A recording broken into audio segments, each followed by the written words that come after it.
시작해도 되죠? 예, 성원이 되었으므로 회의를 속개하도록 하겠습니다. 아유, 너무 많이 기다리셨네요, 우리. 죄송합니다. 오늘 우리 위원회는 월남전 참전군인 전투근무수당 법률안과 관련하여 학식과 경험이 풍부한 전문가들의 의견을 수렴해서 위원회 법률심사에 참고하고자 공청회를 개최하게 되었습니다. 공청회 진행은 진술인의 진술을 청취한 후에 위원님들께서 질의하는 순서로 실시하도록 하겠습니다. 참고로 공청회는 국회법 제64조에 따라서 국방위원회 회의로 진행되기 때문에 질의는 국방위원회 위원님들만 할 수 있으며 진술인 간의 토론은 원칙적으로 허용되지 않는다는 점을 말씀드립니다. 아울러 이해관계인 및 전문가의 의견을 청취하고자 하는 공청회의 본래 취지에 부합하고 공청회의 원활한 진행을 위해서 여기에 참석한 분들께서는 녹취와 촬영을 삼가해 주시기 바랍니다. 그리고 오늘 공청회에는 국방부 측 담당 국장이 배석하고 있습니다. 정부 측에 질의하실 위원님께서는 참고하시기 바랍니다.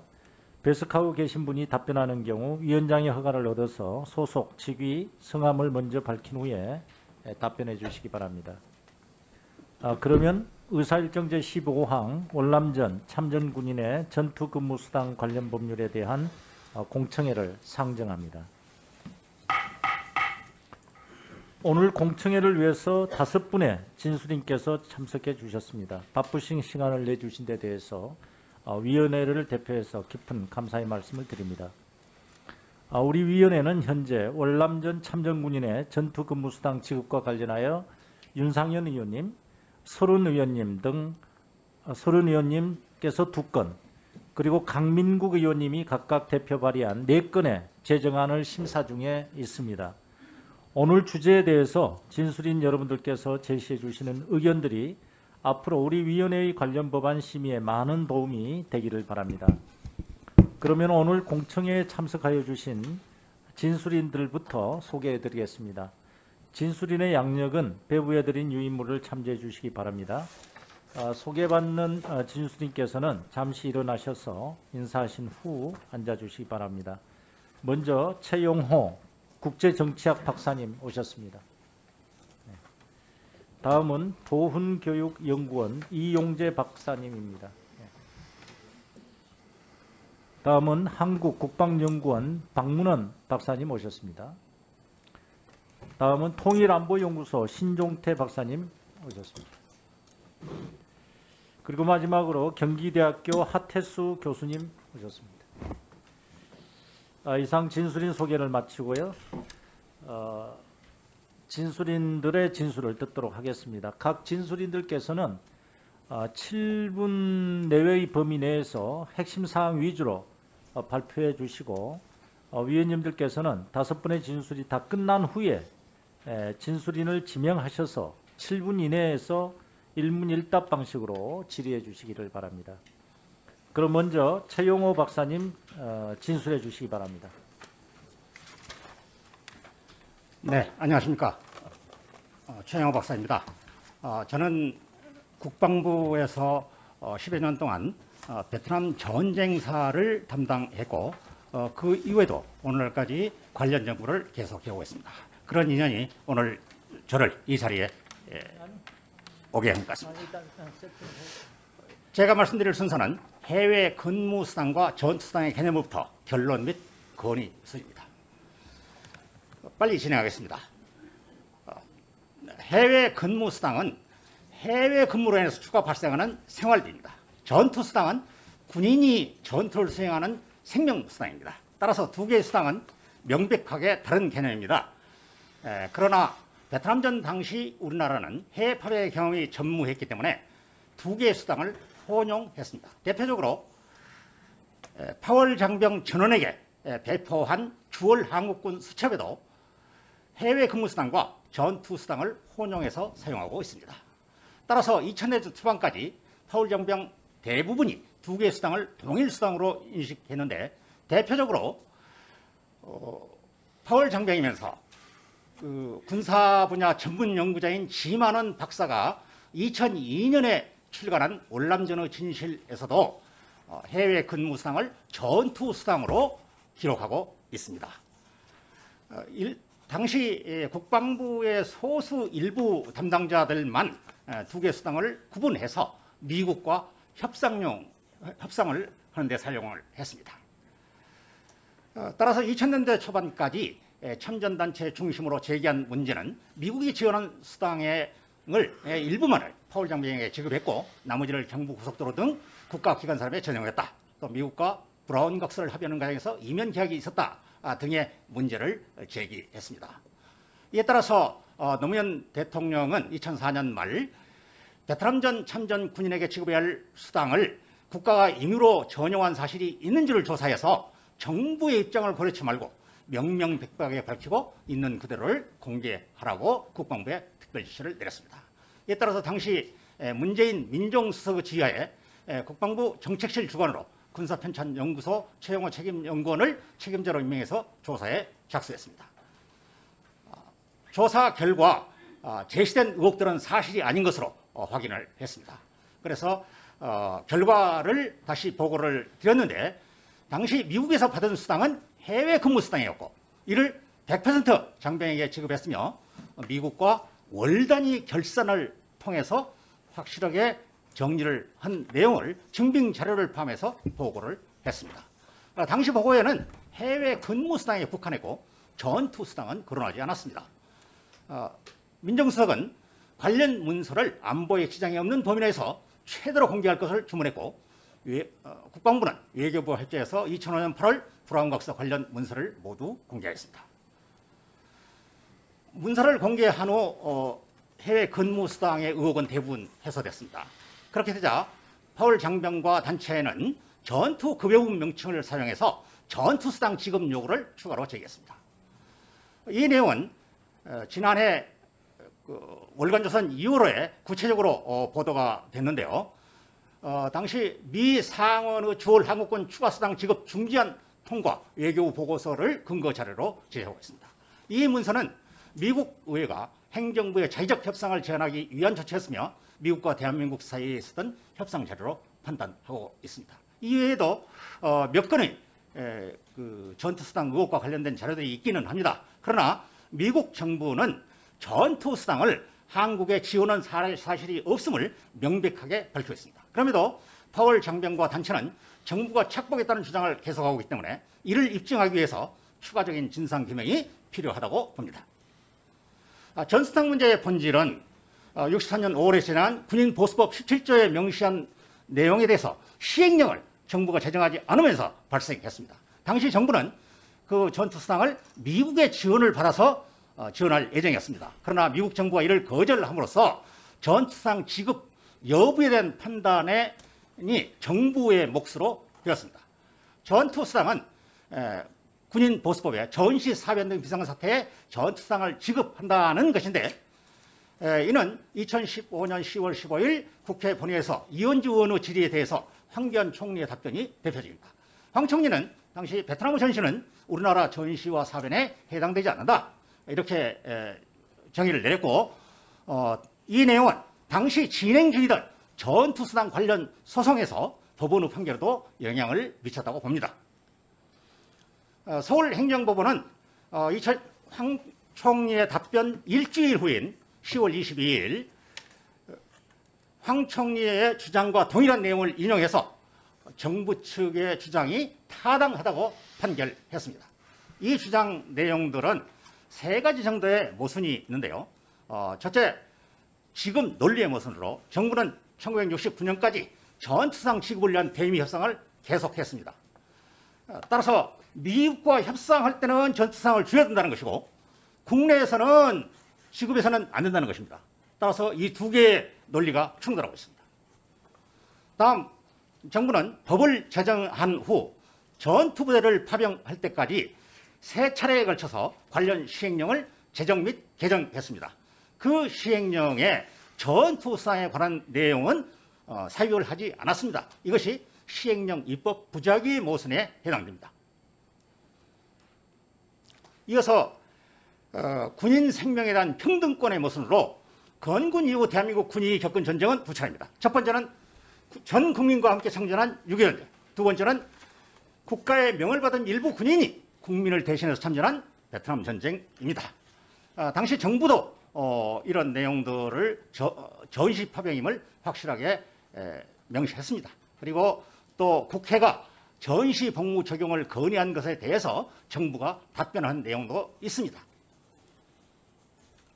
따라서 베트남 전쟁과 6.25 전쟁은 분명 다른 전쟁이 맞지만은 두 전쟁터에서 목숨을 걸고 싸운 군인의 생명에 대한 가치는 동일하다는 것입니다. 따라서 평등권의 문제와 위헌의 요소가 있다고 봅니다.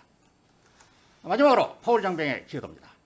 파월 베트남 파병이 한강의 비전을 부르는 원동력이 됐다는 사실은 다수가 인정할 일입니다. 그 배경에 브라운 각서가 있습니다. 브라운 각서는 군사 원조 10개항과 경제 원조 6개항으로 구성되어 있는데 이 문서를 보면은 당시 대한민국 정부가 대미 협상의 중점을 어디에 두고 있는지 확실히 알 수 있습니다.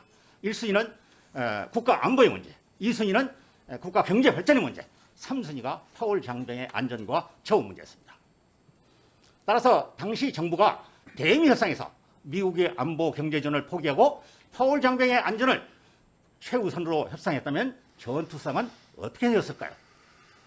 결론적으로 국회와 정부는 전투수당을 대신한 포괄적 보상특별법 제정과 함께 현재까지도 계속되고 있는 전투수당 관련 의혹을 규명하기 위한 진상규명으로 해묵은 과제를 해결할 필요가 있습니다. 이를 위해서 관련 단체와 정치권, 정부가 적극 협력해야 된다고 봅니다. 이상입니다. 예, 감사합니다. 최용호 박사님 아주 간략하게 또 요약적으로 해주셔서 감사드리고요. 다음은 이용재 박사님 진술해 주시기 바랍니다. 예. 네, 저는 그 전투수당 진상규명의 필요성에 대해서 말씀을 드리겠습니다. 말씀드린 순서는 연구 배경 및 목차부터 결론순이 되겠습니다. 연구 배경 및 목적에서 월남전 참전의 성과에 비해서 참전자의 대우는 초라하기 짝이 없습니다.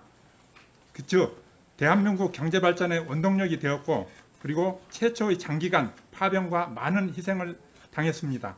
그리고 57년이 경과하였음에도 불구하고 제대로 된 보상이 이루어지지 않고 있습니다.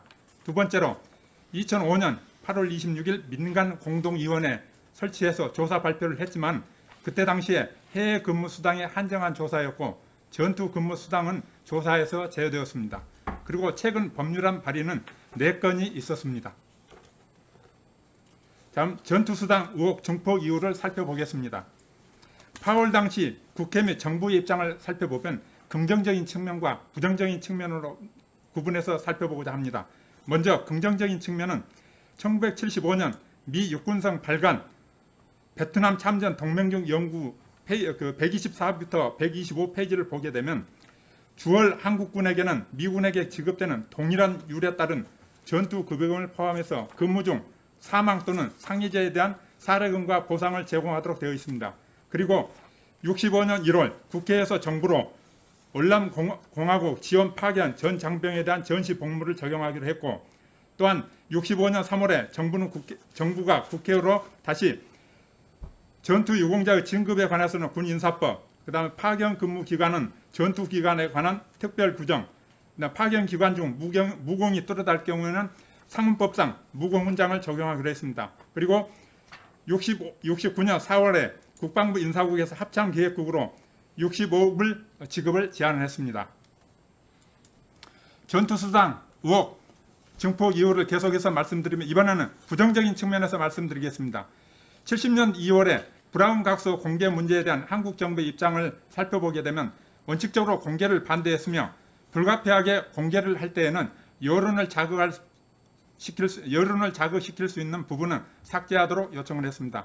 그리고 78년 10월에 프레이저 보고서를 살펴보게 되면 미국이 한국의 베트남 참전을 위해서 10억 달러 지원을 했는데 그중 9억 2,500만 달러가 애완 보유액으로 비축이 됐고 또한 한국 정부는 미국이 한국군에 제공한 고율의 급여에서도 이익을 취하고 있다고 보고 있습니다. 그 미국 대사 일리엄 포터의 어떤 그때 당시 언급 내용을 기술해 보고자 하면 그들은 쉽게 말해서 지원금은 정부로 보내줬고 그 돈은 실질적으로 더 낮은 더 낮은 수준으로 장병들에게 지급을 했다, 그런 내용이었습니다.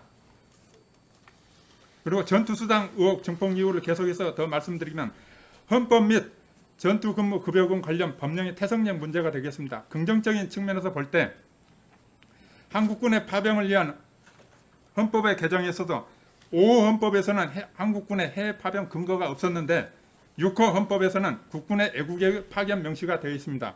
그리고 군인보수법 제정을 63년 5월에 했는데 여기에 전투근무수당을 전시 사병 등에 한해서 지급한다고 명시가 되어 있습니다.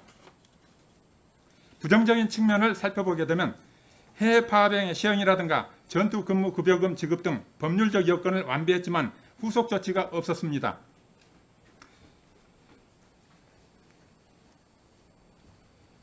한국군에게 지급돼야 할 전투급여가 해외 근무수당으로 변경될 수밖에 없었던 정부의 지불 능력이 한계가 있었고 사이밍턴 청문회에 명시된 지원 금액과 한국 국방부의 수당 지급액 간 차이가 발생했고 부족분을 충당하게 되었습니다.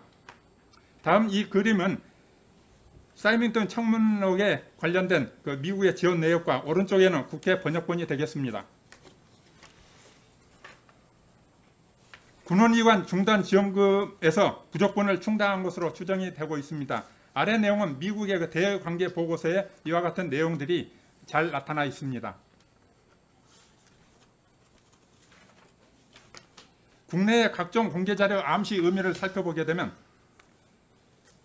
미국 상원의 주월 한국군 추가수당 지급 중지안 통과를 70년 8월 24일 날 외무부에서 대통령에게 보고를 했습니다. 그 내용이 주월 연합군 중 미국이 지변하여 온 해외 근무 및 전투수당을 미군이 받는 액수보다 더 많은 액을 지급을 금지하는 것이었습니다. 풀브라이트 상원의원의 군사조달법 수정안 심의 기록을 살펴보게 되면 미군과 동일한 전투급여금을 지급하고 있는 것을 알 수가 있습니다. 8월 당시 참전 기간 중 국내 언론 보도 주요 내용을 살펴보게 되면 서울신문 66년 1월 30일자 그리고 66년 2월 22일자를 살펴보게 되면 여기에는 이러한 내용들이 잘 나와 있습니다. 그 다음에 69년 12월 미국의 더 이브닝 스타즈를 살펴보게 되면 여기에도 얼람전, 참전, 태국 및 한국군인에게 1인당 7,800불을 지원한다고 명시가 되어 있습니다. 정부 기관 등의 입장을 살펴보게 되면 월남전은 종전 군인보수법 제10조의 국가비상 등에 해당된다고 법제처라든가 서울행정법원에서 판정을 했고 그리고 전투수당 청구권이 소멸시효가 안성했다고 판결을 했습니다. 결론적으로 말씀드리면 66년 3월에 브라운 각서로 인해서 정부의 정책이 경제적 실리 취득으로 방향이 전환되었고 이러한 것은 정부의 절박한 의도가 깔려있다고 보겠습니다. 1980년대 무렵 정부기관의 비밀문건 공개로 인해서 이러한 의혹들이 이제 증폭되고 있고 헌법에 따라서 파견된 파견 병력을 전투 종사자로 보지 않는 것은 황당한 유권 해석과 법원의 판단은 수용하기가 어렵다고 볼 수가 있습니다. 또한 진상규명 특별법안은 미지급분을 일방적으로 지급해달라고 하는 것이 아니고 파병 대가로 미국으로부터 지원받은 급여금이 과소 또는 미급되지는 않았는지에 대해서 진상규명이 필요한 것입니다. 끝으로 진상규명을 통해서 월남 참전자들의 수건과 불만을 해소하고 갈등의 조정에 따른 기회비용의 감소가 필요합니다. 이상입니다. 예, 박사님 수고하셨고요. 다음은 박문원 박사님 진술해 주시기 바랍니다. 예, 한국국방연구원의 박문원입니다. 일단 제가 오늘 말씀드릴 거는 이게 뭐 된다 안 된다는 문제 떠나서 당연히 우리 참전 유공자에 대해서 명예를 존중하고 선양해야 되는 것은 당연한 사실인데 대신 방법을 어떻게 해야 되느냐 이 문제하고 연관이 되는 것 같습니다. 그래서 이제까지 주로 문제된 게 일단 전투 근무수당 지급 대상이었느냐 이 문제가 하나가 있고 그 다음에 미국으로부터 지원받은 수당이 우리 정부에서 전용 또는 뭐 축소됐는지 이 문제가 있고 세 번째로 다른 참전 군인들의 예우와 비교했을 때 정부에서 적절한 보상을 했는지 이 세 개의 문제가 주로 이 관련 법령하고 연관이 되는 것 같습니다. 두 번째 문제 같은 경우에는 그러니까 2005년에 지금 그 대통령 특별 지시로 조사가 된 바도 있고, 그다음에 사이밍턴 청문 보고서라든지 지금 해외파 근무 수당 관련 규정이라든지 참전 용사들의 어떤 기록을 보면은 조금 의혹이 해소된 걸로 봅니다. 물론 이 부분에 대해서도 명확하지 않다고 이제 또 얘기하시는 분들도 있는데, 일단 어느 정도 조사가 된 걸 그 기초로 해서 첫 번째하고 세 번째 사안에 대해서 제가 좀 말씀을 드리겠습니다. 일단 해외 파견 근무 수당은 앞에서 말씀하셨지만 군인보수법 제정 당시에는 그 16조의 특수 근무 수당 중에 이제 해외 파견 수당에 관한 규정이 없었습니다. 64년 이제 9월 11일 날 그 태권도 교관단하고 그다음에 이동 외과 병원진이 이제 부산을 출발하면서 이전에 이제 7월 28일 날 처음으로 수당 지급 규정이 이제 제정이 되었습니다. 그리고 이제 이 액수가 조금 65년 1월 27일 날 정액이 되었고요. 이게 군인보수법 시행령으로 제정이 되면서 기존의 이제 규정은 폐지가 됐습니다. 근데 또 82년에 또 공무원 보수 규정이 생기면서 폐지가 됐는데, 실질적으로 이제 우리 군이 해외 파견 근무가 실질적으로 활발하게 이루어진 게 91년이다 보니까 이때 이제 군인 및 군무원의 해외 파견 근무 수당 지급 규정이 별도로 만들어졌습니다. 그래서 이제 34페이지에 보시면은 당시에 병장이 최초에 이제 1.2불이었고 이병이 0.6불이었는데 조금씩 상향이 됐습니다. 당시 병 봉급이 병장이 200원, 이병이 130원 정도였으니까 당시 환율을 계산하면 월급이 1달러도 안 될 때였는데, 이게 이제 월 단위가 아니고 1단위 계산이기 때문에 실질적으로 하면 해외 파견 수당은 상당한 정도의 수당은 되었습니다.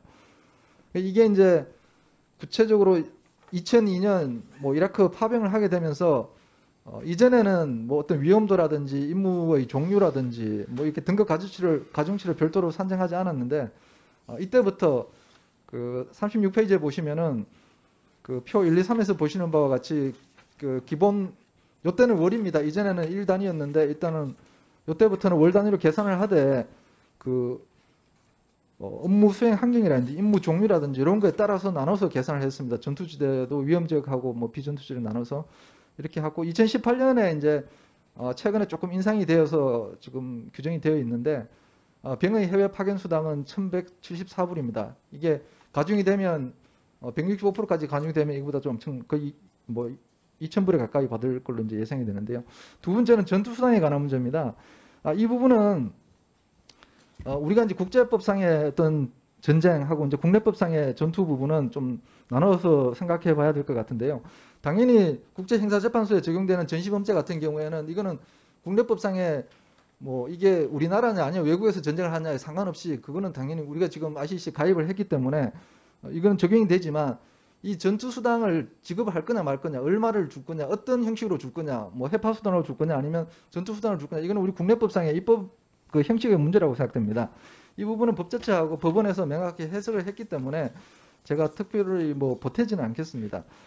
그리고 이제 우리 법령에서 군인보수법에 보면 그 전투수당을 대통령으로 위임하고 있는데요. 우리 전시관계법령인 전시공무원의 인사 및 연금에 관한 임시조치령에 보면 월급액의 100분의 30으로 규정하고 있습니다. 만약에 이걸 그대로 적용한다 그러더라도 당시에 그 몰란종 참전 군인들한테 지급된 거는 요거 이상이었죠. 그러면 이전에 그럼 한국전쟁 때는 어떻게 이걸 지급했느냐, 좀 그 자료를 좀 찾기가 어려운데, 왜냐하면 미군정하고 6.25 거치면서 거의 법령이 제대로 제정이 안 됐기 때문에, 대신 그 육군 급여 변천 자료를 좀 보면요, 그 40페이지에 보시는 그 39페이지부터 40페이지가 당시 이제 군인 봉급 정액표인데요. 육군 그 인사 역사라는 책자에 보면은 52년 11월부터 중사 이상 전시 수당하고 본봉을 지급한 걸로 되어 있습니다. 이때 본봉은 그 전시 수당은 본봉의 2배를 줬고요. 물론 이제 이게 이제 58년까지 이어지는데요.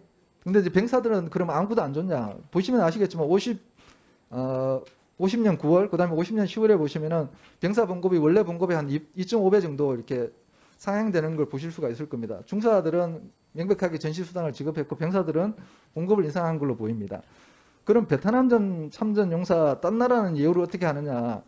이 부분은 이제 대부분 그 태국이라든지 필리핀 이 경우에는 우리가 먼저 이 부분에 대해서 금액을 산정했기 때문에 이걸 이제 적용했기 때문에 조금 참고하기는 어렵고요. 미군이 어떻게 했냐를 좀 보시면은 미군은 처음에 이제 배치페이라 그래가지고 2차 대전 당시에 어떤 전투 근무에 종사하는 사람에 대해서 일부 그 수당을 인정을 했습니다. 근데 이게 6.25 전쟁이 되면서 최소 6일 이상 전투 부대, 그 다음에 뭐 한 달에 한 $45 전투 수당을 인정했는데요. 이게 요건이 뭐냐면 그 위험과 고난을 겪고 있는 연대 이하의 최전방 주로 이제 지상군입니다. 그러다 보니까 전체 당시 6.25에 파견됐던 인원의 한 20-30% 정도만 또 그 지급됐다고 되어 있는데요. 이게 이제 베트남전을 수행하면서 베트남은 전체가 다 전쟁 위험지고 전거리다 보니까 그 하스텔 파이어 페이라고 용어가 수정되면서 조금 그 범위가 늘어났습니다. 이게 이제 1970년, 80년 오면서 이기는 테러라든지 민간인에 의한 공격이 많아지다 보니까 이게 다시 imminent danger pay라 그래가지고 이게 조금 더 완화가 되는데요. 당시에 이제 60년에는 $65였습니다. 이거는 간부하고 병 상관없이 모두 $65를 지급했을 거요. 뭐 64년 그걸 보면 베트남 이병 봉급이 $78였고 해외 파견 수당이 $8였습니다. 근데 이 해외 파견 수당은 만약에 본국에 있으면 좀 편히 지낼 수 있는데 다른 데 가서 시설이 열악한 데 가서 근무한 거에 대한 수당이었습니다. 42페이지에 보시면은 그 당시에 이제 우리 베트남전 국군 병사의 봉급하고 파견 수당을 쭉 이렇게 제가 대략적으로 계산을 해봤는데요. 병사 같은 경우에는 본봉의 한 30배, 많으면 40배 가까이 되고 대위도 한 3-4배 정도 되는 걸로 이렇게 보입니다. 제가 이제 최종적으로 말씀드리고 싶은 거는 일단 전투 근무 수당은 우리 지금 법 체계 자체가 전시를 상정하고 있고 외국에서 하는 거는 해외 파견 수당으로 이제까지 계속 그렇게 법령이 인정되어 왔고 그렇게 체계를 잡고 있습니다. 그래서 물론 이게 이제 전투 수당으로 얘기하는 것보다는 기존의 해외 파견 수당이나 아니면 보상 차원에서 논의를 하는 게 적절한 것 같고요. 대신 이제 십자성 작전을 여기에 포함시킬 거냐 딱 저 하나의 법안에서 그 내용이 있는데 이 부분은 당시에 여러 가지 사안을 보면 그 전쟁 이외의 군사 작전을 보고 참전을 보는 건 좀 적절하지 않다는 생각이 들고요. 마지막으로 제일 중요한 게 개인전으로 월남전 참전도 물론 이제 그 보상이 돼야 되고 그보다 더 중요한 6.25 전쟁 참전 군인에 대한 보상도 당연히 돼야 됩니다. 그러니까 두 개 다 형평성을 맞추려고 그러면 참전 군인의 참전 명예 수당을 조금 높여가지고 이분들에 대해서 명예를 선양하는 방식으로 하는 게 적절하지 않은가 이렇게 생각이 됩니다. 예, 이상입니다. 예, 수고하셨습니다. 다음에 신종태 박사님 진술해 주시기 바랍니다.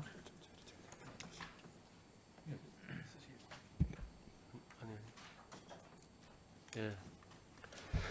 선진 외국군의 베트남전 참전자 예우 정책에 대해서 간략하게 설명을 드리겠습니다. 신종태 교수입니다. 다음. 그걸로. 예. 예, 본인은 그 생략하겠습니다. 다음. 예. 설명드릴 순서는 선진국에서는 그러면 베트남전 참전자들에 대해서 어떻게 예우하고 명예 고양 정책을 어떻게 펴고 왜 베트남전 참전 용사의 특별법에 그 필요성이 있는가에 대해서 설명드리겠습니다.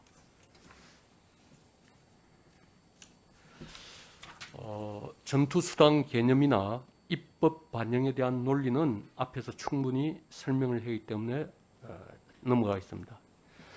현재 선진 외국군의 베트남전 참전자 예우는 미국을 포함한 뉴질랜드 등 주로 선진국은 참전 용사에 대한 희생을 재평가하고 그리고 특히 미국 같은 경우는 2011년도 오바마 대통령이 이 참전자에 대한 희생을 재조명하는 그런 언급을 공식적으로 했습니다. 호주, 뉴질랜드 마찬가지 정부의 주요 통수권자들이 베트남전에 대해서 많이 언급을 했지만 우리 한국의 현실은 여러 가지 명예 고양이나 실질적인 지원 면에서 미흡하다고 판단됩니다.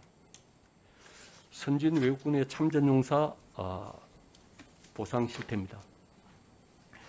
우선 미국은 2012년도 오바마 대통령이 참전용사의 희생이 오랫동안 잊혀져 왔고 그들의 애국심과 헌신은 재조명되어야 된다고 공식적으로 발표를 하고, 그에 따라서 베트남 전쟁 기념관이 건립이 되고 한 달에 한 200만 원 내외 정도씩의 명예수당이 지어지고, 또 베트남전에 관한 여러 가지 이벤트 행사와 국가적인 차원에서 행사를 많이 하고 있습니다. 현재 사진에 보이는 저 그림은 베트남전 전쟁 기념관 사진입니다. 호주의 경우도 안작데이라고 전쟁 기념일 날 현재 그 사진에서 보시는 것처럼 한국 베트남전 참전 유공자들까지 동참을 해서 항상 행사를 하고 있습니다. 특이한 사항은 한국인 중에서 베트남전에 참전하고 10년 이상 호주에서 거주하고 시민권자를 가진 사람은 호주 베트남전 참전자에 준하는 모든 혜택을 주고 있습니다. 뉴질랜드입니다. 뉴질랜드도 마찬가지 2008년도에 뉴질랜드 총리는 참전 용사와 가족들에게 충분한 보상과 예우를 못한 점에 대해서 정부 차원에서 언급을 했습니다. 그래서 참전 위로금으로 일시금으로 한 400만에서 600여만 원 지급을 하고 참전 명예수당도 지급하고 있습니다. 그리고 질병을 앓고 있는 참전자에 대해서는 별도의 보상을 해주고 있고, 그리고 상위 연금을 신청할 때는 그 연금에 해당되는지 안 되는지 반대 입증 책임을 정부가 나서서 하도록 만들어 두었습니다. 캐나다입니다. 캐나다는 2005년도를 제대 군인의 해로 선포를 하고 15만 제대 군인들에 대해서 다양한 국가적인 행사를 개최하면서 그들의 명예를 고양시켜 줬습니다.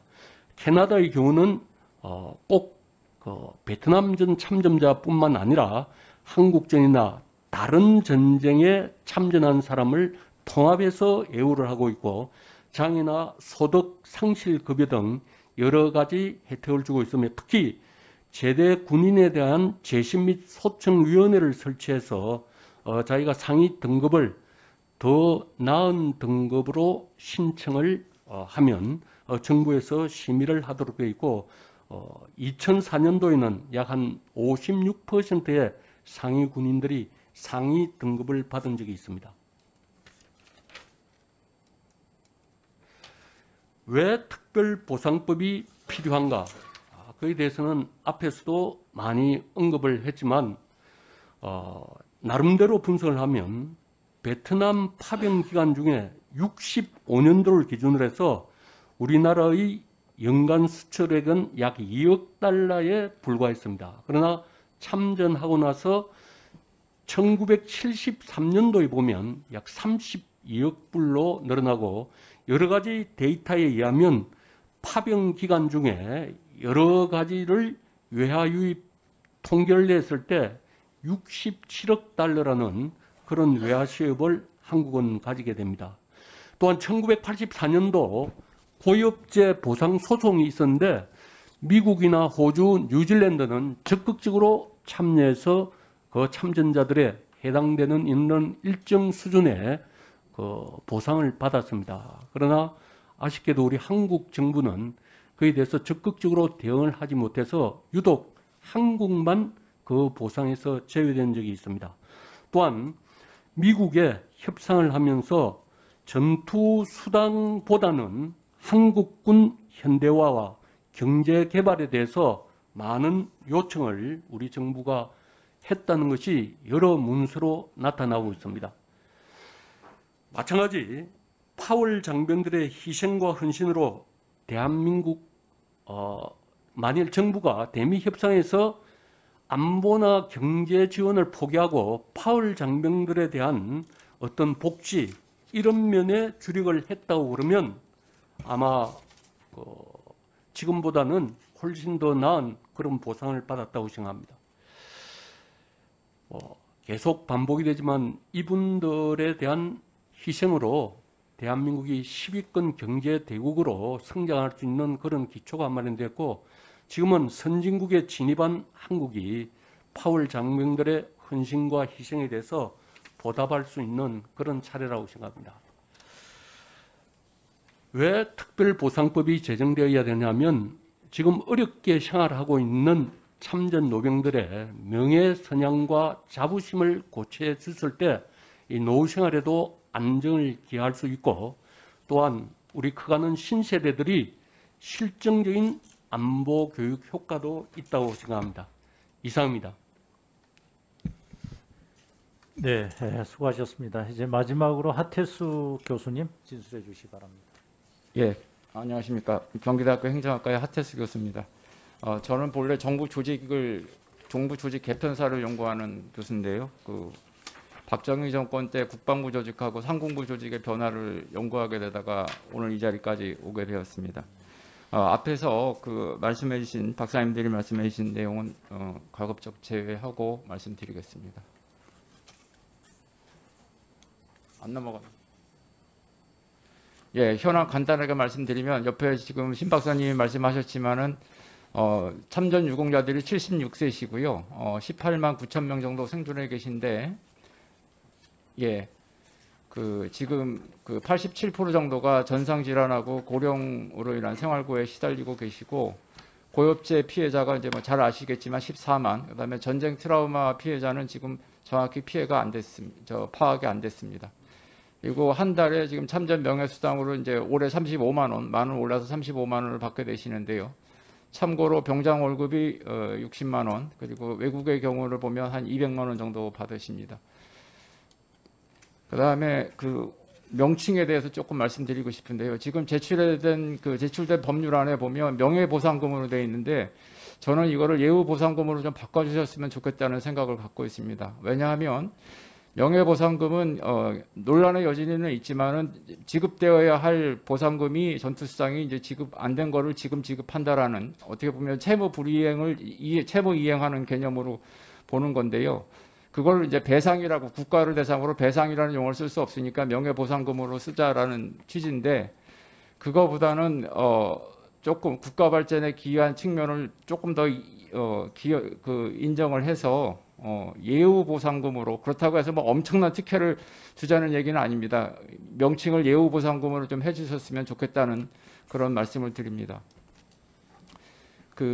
타당성의 근거를 말씀드리겠습니다. 4가지를 말씀드릴 텐데, 첫 번째는 앞에서 계속 말씀해 주신 거라 제가 넘어가도록 하겠습니다.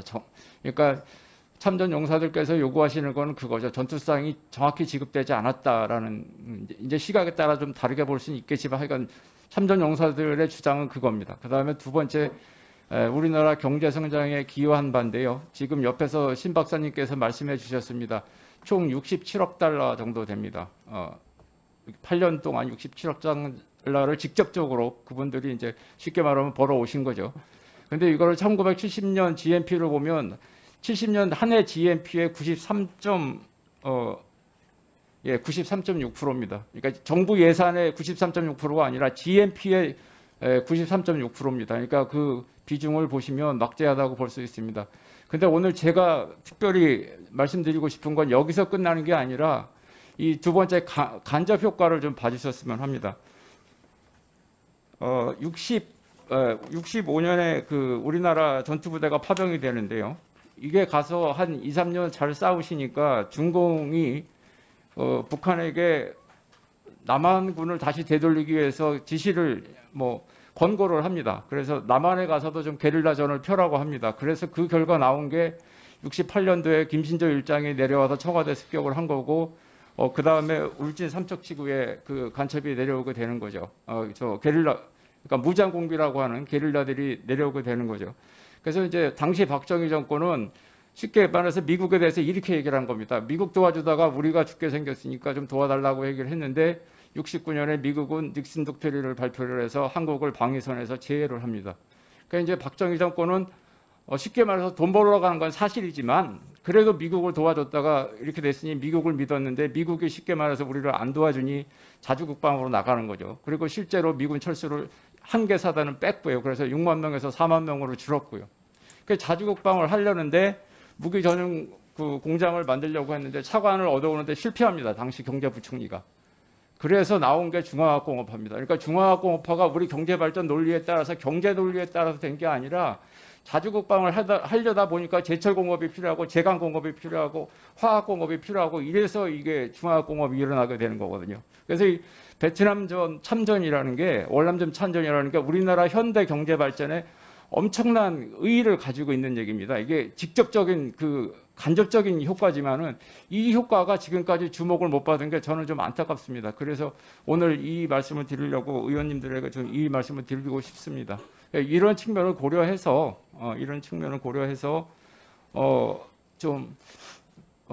참전 유공자 분들께 디테일한 거는 이제 따져 보셔야겠지만은 이런 콘텍스트가 있다는 거를 좀 알아주셨으면 하는 말씀입니다. 그리고 세 번째 근거가 다른 발표자들께서도 말씀하신 외국과의 관계입니다. 그러니까 미국은 워낙 유명하니까 호주나 뉴질랜드나 앞에서 말씀을 해주셨는데 우리보다는 훨씬 그 명예 측면이나 아니면 실질적인 경제적 측면이나 우리보다는 지원이 잘 돼 있죠. 예. 그래서 지금까지 우리나라가 저런 나라들보다 경제적으로 조금 뒤처졌다면은 이해할 수 있는데 이제 우리나라도 선진국 대열에 들어섰다고 자부할 수 있으니까 그런 측면에서는 한번 다시 좀 생각해 볼 필요가 있지 않나라는 말씀을 드립니다. 그리고 네 번째가 이제 그 후대들을 위한 그 교훈 차원에서인데요. 이게 적절한 비유는 아닙니다만은 비슷한 비유는 될 것 같습니다. 임진왜란 때 보면 임진왜란 때는 의병이 많았는데 병자호란 때는 의병이 거의 없었다고 합니다. 그 이유가 뭐냐면 임진왜란이 일어났을 때 유성룡 영의정이 전쟁이 끝나면 면천을 시켜주겠다고 얘기를 했답니다. 그래서 노비였던 분들이 그 양반을 따라서 많이 의병에 참가를 했는데 전쟁 후에 선조께서 그거를 무효화시켰답니다. 그래서 이 병자호란 때는 의병이 거의 없었다는 게 주요 이유 중에 하나입니다. 여러 가지 이유가 있지만은 주요 이유 중에 하나입니다. 예. 역사적으로 이런 의미가 있습니다. 그래서 이게 자칫한 전 조심스러운 말씀이지만은 보상이나 명예가 제대로 처우가 안 됐을 때는 이 처리가 안 됐을 때는 다음에 비슷한 사건이 일어났을 때 과연 누가 열심히 참전을 하시려고 하겠는가라는 거를 또 한번 생각해 주셨으면 합니다. 예, 그래서 발표를 이 정도에서 마치고 그럼 구체적으로 보상을 어느 정도 했으면 좋겠느냐라고 하는 거는 맨 끝에 자료에도 제가 넣어놨습니다만은 의료급여 중위 40% 2인 가족에 한 120만 원 정도입니다. 그래서 아프신 분들이 많기 때문에 치료 차원에서 의료급여로 부부 2인으로 좀 접근을 하셔서 한 달에 120만 원 정도. 그러니까 엄청 많이 요구하는 게 아니라 이 정도는 해주실 수 있지 않나라는 제가 개인적인 생각을 해봤습니다. 네, 마치겠습니다. 감사합니다. 예, 감사합니다. 이렇게 해서 5분의 진술인들의 발표를 들었습니다. 감사드리고요. 자, 그러면 지금부터 위원님들께서 질의하실 차례입니다. 질의하실 위원님, 그냥 무작위로 먼저 안규백 위원님 손을 들어주셨는데. 예. 네, 저는 먼저 우리 국방부 보건복지관 박길성 국장님께 제가 좀 질의 겸 답변을 요합니다. 1973년도에 이제 우리가 철수를 하죠. 그리고 그 이후에 계속 이 월남 참전 용사에 대해서 보상금이 됐든 그 애우가 됐든 간에 끊임없이 쉬지 않고 나오는 얘기입니다.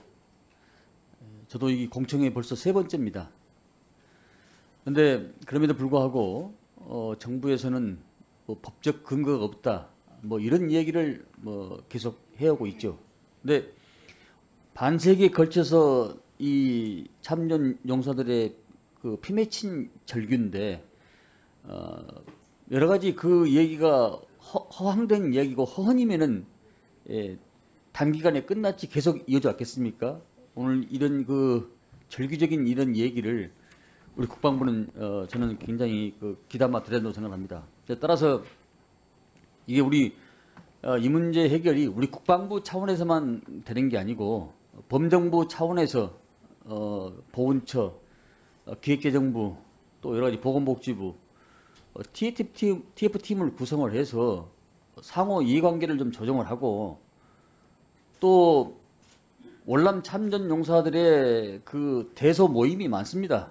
그분들의 이해관계와 갈등이 또 심각합니다. 사실 여기 이제 드러나 있지는 않지만은 그런 부분들도 좀 조정과 갈등을 해서 이 문제가 좀 원만히 해결될 수 있도록 국가의 재정 상태까지 고려하고 여러 가지 그 파급 여건까지 고려를 해서 저는 TF팀을 구성을 해서 물론 당연히 여기 계시는 그 연구오신 학자님들이나 또 이해관계자인 참전 노병들도 같이 참여를 해서 저는 이제 결론을 좀 낼 때가 됐다. 더 이상 이런 얘기가 나와서는 안 된다. 이 선진국의 문턱에 있는 나라에서 부끄러운 얘기다. 그리고 제가 월남 참전 용사들한테 드리고 싶은 얘기는 원전 참전 용사들도 이 목소리를 원보이스로 한 목소리로 좀 내주라. 힘이 분산돼서는 안 된다. 그런 얘기를 저는 드리고 싶습니다. 따라서 파병 장병에 대해서 국가에서 여러 가지 기여도를 고려해가지고 저는 이 보상에 관련한 특별법을 좀 제정을 해서 빨리 종결될 수 있도록 그렇게 말씀을 드리고 우리 박 국장님께서 그걸 좀 주도적으로 이 문제를 해결하는데 좀 공직 생활에서 하나의 그 기념비적인 역할을 해주시기 바랍니다. 답변해 주세요. 예, 국방부 보건복지관 박길성 답변드리겠습니다. 의원님 말씀에 전반적으로 좀 공감합니다. 저희 국방부에서 이 법안에 대해서 조금 검토한 의견을 말씀드려도 되겠습니까? 네, 하십시오. 사실 월남전 참전 군인들의 국가를 위한 기여, 희생 이런 것들에 대해서 보상해야 된다는 취지에는 대단히 공감합니다. 특히 브라운 각서를 보면 월남전 파병으로 인해서 미측에서 우리 한국군 현대화 등 어떤 군사적 지원, 그다음에 차관 제공 등 경제적 지원 이런 것들을 했다라는 것은 명백히 확인이 되는 바입니다. 그래서 그로 인해서 우리 국가 발전의 어떤 원동력이 되었다라는 점도 대부분 알고 있는 사실일 겁니다. 그래서 이런 점들을 고려해야 된다라고 생각을 합니다. 이제 다만 그 당시에 미지급한 전투 근무 수당을 가지고 이걸 진상규명을 해서 그걸 다시 지급하는 방안으로 추진하자라는 거에 대해서는 약간 조금 생각이 다릅니다. 이 내용은 19대 국회부터 지속적으로 이제 법안이 발의가 됐었고요. 거기에 대해서 여러 번의 논의를 거쳤지만 관련 부처 의견도 다르고 여러 가지 논란들이 많아서 이견들이 결국 많아서 그때마다 폐기되고 말았습니다. 그래서 다시 이걸 가지고 또 논의를 하더라도 비슷한 상황이 되고 이게 쉽게 공감대 형성이 어려운 부분이 있겠습니다. 이제 아까 발표는 했지만 여러 가지 법적인 문제 뭐 이런 것들 포함해서 논란이 좀 예상이 된다 이렇게 말씀을 드리고요. 그래서 따라서 굳이 꼭 그 전투근무 수당이라는 것에 연연하지 말고 좀 다양한 보상 방안을 좀 검토해 보는 게 어떨까 이렇게 생각하고요. 특히나 이제 저희가 내부적으로 좀 검토해 본 바로는 아까도 얘기되었지만 참전 명예수당이 다른 여타 참전국들에 비해서 굉장히 낮은 것으로 저희는 알고 있습니다. 우리 국가의 어떤 경제력 수준이나 이런 거에 비해서 굉장히 낮은 수준인데 이거를 합리적 수준으로 조금 그 인상을 해준다라고 하면 공감대 형성도 훨씬 더 잘 될 수 있을 것 같고요. 또 아울러서 6.25 참전자들하고 형평성 문제도 해결할 수 있는 좀 더 현실적인 방안이 아닌가 이런 생각이 듭니다. 다만 이런 것들을 하기 위해서는 국가보훈처나 기재부나 이런 데랑 협의가 필요할 것으로 생각이 되고요. 의원님 말씀하신 대로 뭐 TF를 만들든지 이런 방식을 통해서 협의 과정을 거쳐야 된다라고 생각이 듭니다. 지금 월남 참전 용사들께서 이제 70대 후반이고 이제 고령에 이제 접어드는데 이분들이 일생을 사시면 삶을 얼마나 살겠습니까? 그래서 더 이상 시간적으로 지체할 시간이 없고 조금 전에 제가 말씀도 드렸고 우리 박 국장께서도 말씀했다시피 우리 국방부의 의지만으로 되는 것은 아니지 않습니까? 물론 우리 국방부는 적극적으로 할 의지가 있다고 저는 판단하고 있어요. 그러니까 관련 유관 부처하고 유기적 시스템을 구축을 해서 이 부분이 어디가 꼭지를 따야 되고 어떤 매듭을 지어야 되는가 또 국회에서 할 일이 무엇인가 이런 부분들을 보다 좀 적극적으로 좀 추진해달라 이런 주문을 드리는 겁니다. 저는 그래야 그게 답이 있다고 생각합니다. 부정적인 요소만 보면 계속 부정적인 요소만 나오는데 조금 전에 우리 하 교수님이 말씀하셨다시피 우리가 지금 초등학교 국민학교 다닐 때 68년대 울진 간첩 갈갈이 이 사건이라고 아주 무지한 이런 얘기가 있었고 1월 22일 날 68년도 그 김신조 청와대 습격으로 인해 가지고 그때부터 이 예비군 제도가 생기고 창설되고 여러 가지 안보에 이런 급박한 거 나오지 않았습니까? 그러니까 여러 가지 그런 국가적 현안들을 고려해 보고 했을 때 우리 이제 박 국장이 좀 주도적으로 이 문제를 지금 오늘 그 패널로 나오신 5분의 사기 전문가께서 그 내용이 저는 담아 있다고 생각을 해요. 또 그 속에 또 답이 있다고 생각합니다. 그러니까 보다 적극적으로 국방부 의지만 갖고 되는 것이 아니기 때문에 관련 부처하고 TF팀을 구성을 해서 그때 우리 국방부에다 보고도 해주고 이런 문제를 좀 매듭 짓도록 그렇게 해주시기를 부탁 말씀드립니다. 네, 잘하겠습니다. 예, 수고하셨습니다. 다음은 한기 의원님. 네. 우선 발표하신 분들께 감사하게 말씀드리고 말씀하신 분들께 발표하신 분들께 몇 가지 여쭤보고 싶습니다. 먼저 박문원 의원님은 십자성 부대에 대한 것을 얘기하시는데 이건 어떻게 생각하세요? 거기 결론에도 나와 있는데 일단 이게 끝나기는 저희가 이제 1월 26일 날 파리 협정을 종료를 했지만 미군 같은 경우에는 북베트남이 계속 이제 공격을 했었고 미군하고 어느 정도 무력 충돌이 있었는 건 사실인데요. 우리나라 같은 경우에는 3월 23일까지 모든 병력이 철수가 되었고 그 이후에 무력 충돌은 없었습니다. 그리고 이제 이게 십자성 작전이 최초였던 성공적인 교민 철수 작전이었고 인도적 지원 작전이라는 측면에는 당연히 이제 가치를 인정해야 되는데 이거를 참전이라고 볼 것이냐의 여부에 대해서는 조금 고민을 해야 되지 않을까 싶은 생각이 듭니다. 그래서 이것도 십자성 부대에 대한 것도 파리 협정에 따라서 월남전이 종료된 다음이기 때문에 이걸 포함한다면 아마 정부 간의 외교적인 문제도 발생하지 않을까 하는 생각이 또 들고 또 문재인 대통령이 민정수석 시절에 노무현 대통령 지시로 해외 파병 수당 전용과 관련돼서 전수조사를 하고 했었는데 이때에 대해서도 미비하다고 생각하십니까? 일단 제가 전체 문서를 다 보지는 못해가지고 제가 지금 당장 이렇게 단어는 말씀드릴 수 없는데 제가 이제까지 그냥 본 자료로는 충분히 이게 국가에서 전용했거나 아니면 축소했다는 여지는 좀 제가 보지는 못했습니다. 만약에 명백하게 그런 어떤 문헌이라든지 정언이 있다 그러면 충분히 재조사가 필요한데 지금 단계에서는 아직 그 단계까지는 개인적으로는 좀 아니지 않은가 싶은 생각이 듭니다. 최영호 의원님, 최 박사님 당시에 검토해서 보고하고 다 했죠. 그렇습니다. 그 당시에 충분히 하셨다고 생각하죠. 네, 그렇습니다. 그래서 법적으로는 문제가 없다 이렇게 그렇습니다. 결론을 내지 않았습니까?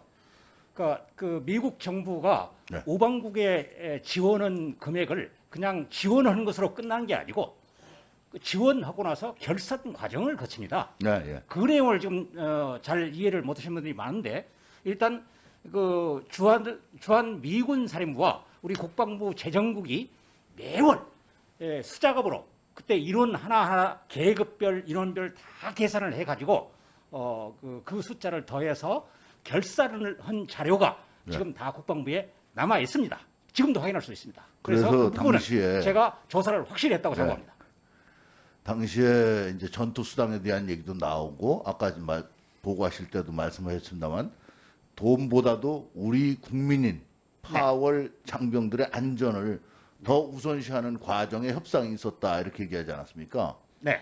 그래서 그런 차원에서 정부가 어디에다 중점을 뒀느냐 하는 데서 이것을 돈을 받아내는 것보다도 안전에 더 중점을 둬서 사실은 미군들도 거기에 동의한 거 아니겠습니까? 그렇습니다. 예, 그래서 이게 다시 이제 논란되는 자체가 좀 곤혹스러운 부분이 있는데 이런 부분에 대해서는 당시에 조사하시고 실제 하셨던 최 박사님 입장에서는 충분히 확인됐고 당시에 공금이 유용된 건 아니다 이렇게 본 거죠.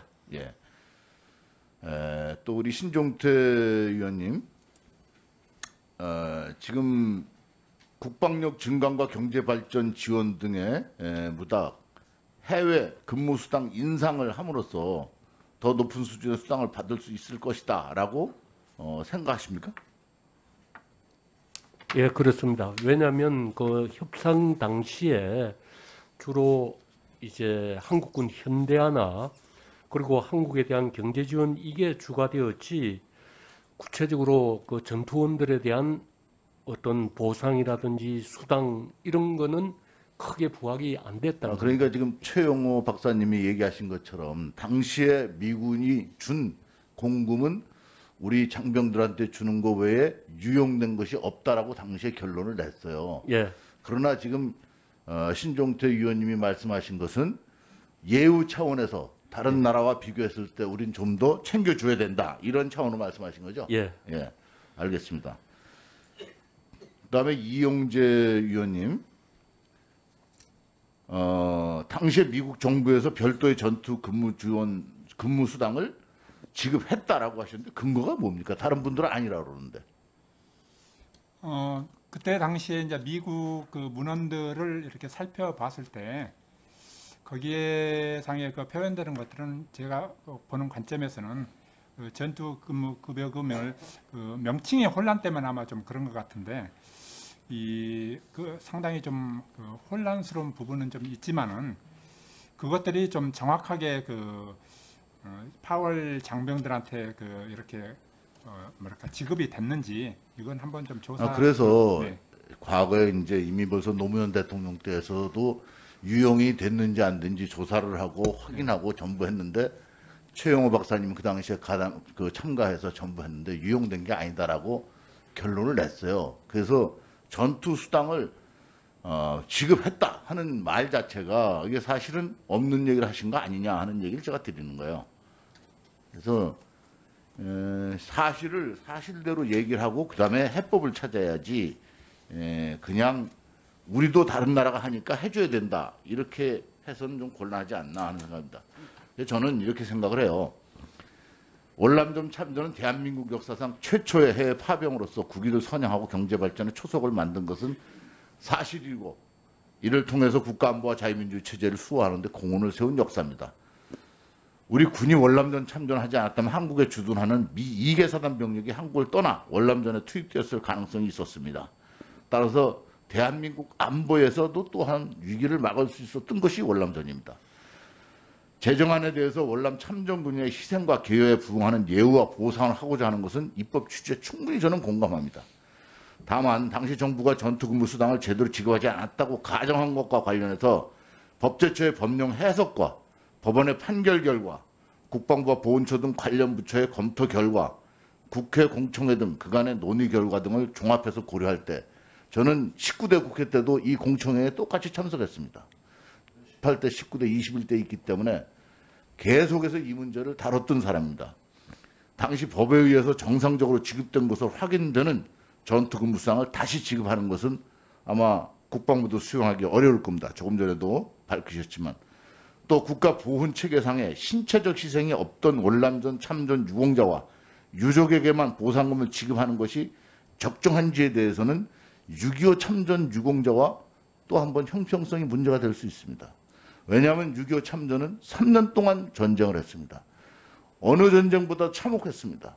이 전쟁에 3년을 참전한 분들하고 지금 전투수당을, 지금 수당을, 명예수당을 똑같이 받고 있습니다. 그러면 월남에 갔다 오신 분들에 대해서는 이걸 해준다고 했을 때 6.25 참전 유공자들에 대해서는 어떻게 할 거냐 하는 형평성 문제가 또 나옵니다.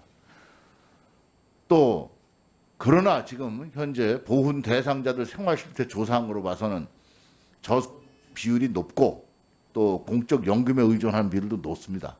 따라서 이거에 대한 어떤 국가적인 차원이 이루어져야 된다는데 저는 동의합니다. 따라서 참전 유공자에 대한 지원 확대는 반드시 이루어져야 되고 6.25 참전 군인의 보상과 월남 참전 군인의 보상이 다를 수 없습니다. 그리고 또한 보훈 대상 체계하에서 기타 유공자들이 또 있습니다. 경찰과 또 여기 관련된 보훈 유공자들인데 이분들과도 형평성을 또 고려해야 됩니다. 따라서 특별법 제정 형식이 아닌 참전 명예수당을 인상하는 방향의 형태를 검토하는 것이 타당하다고 저는 이렇게 봅니다. 이상입니다. 네, 수고하셨고요. 예, 우리 김민기 의원님. 예. 그 국방부 국장님 좀 발언석으로 좀 나오시죠.